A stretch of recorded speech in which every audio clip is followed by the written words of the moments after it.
Brandon Docks is very busy on the island, and the engines worked happily together.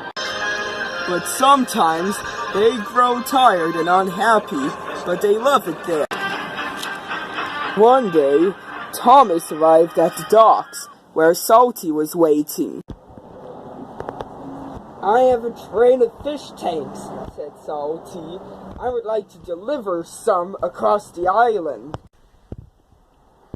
"Well," said Thomas, "I'll deliver them too." "Well, keep on time, Thomas," said Salty. But poor Thomas wasn't so sure. "What's going on, Thomas?" asked James. "Well," said Thomas, "I would like to work with you with the smelly fish."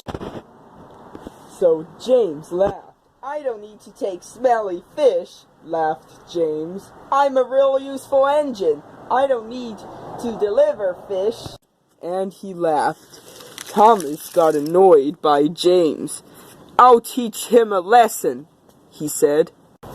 At the station, Thomas saw Bill and Ben with a train of fish. "Where are you going?" asked Thomas. "We're delivering the fish to the docks," said Bill. "Yes," said Ben. "We have to go back to the fishing village and get some more." So Thomas laughed as Bill and Ben set off. Then Henry arrived at the station, but Thomas was in the way. "Get out of my way, Thomas!" Henry snorted.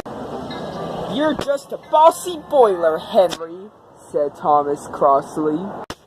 And he moved out of the way to let Henry and his coaches through. Later, Thomas and Salty looked at a train of fishy freight cars. "Salty, look," said Thomas. "That's a lot of fish." "I agree, Thomas," said Salty.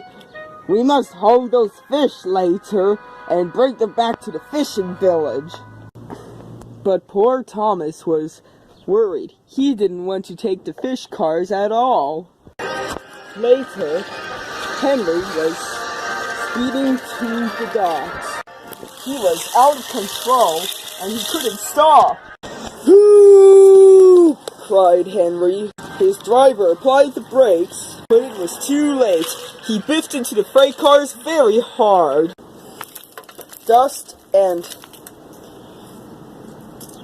dirt flew everywhere, all over the engines. "Ugh!" cried Percy. "What a mess, Henry!